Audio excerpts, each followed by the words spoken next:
پاییز پاییز ای دختر قشنگ گلاویز غصه خیز، نقاش نسخه های دلانگیز بوسریز. ای رنگ رنگ رنگ پرنقش چون پلنگ، باز آمدی ای یاد بود راز بهاران.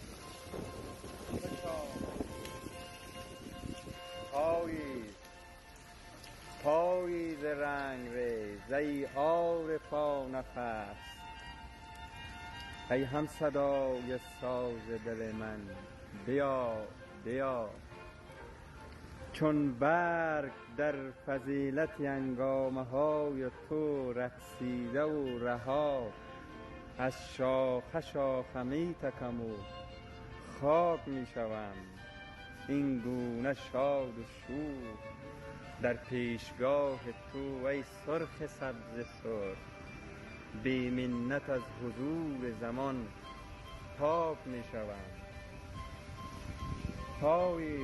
پاییز دردمند ای هم تبار خسته ایم کاروان رنگ، ای خفته در رگان تو خونی هزار گل. نقاش جان من تصویر ناله های درختان باغ را بر دوش دیده های دلم سرختر بکن. پاشو بیا و در دل چشمان من بپا، از زخمه های سینه سرخت به من بگو جایی دیگر نرو، برعکس هرچه مردم نادوستدار تو. ای یادگار فصل جنون دوست دارم. پاییز انسان که رخ و قامت خون نقش میزنی، رنگی تو آه زحمت آفات تیغ کیست.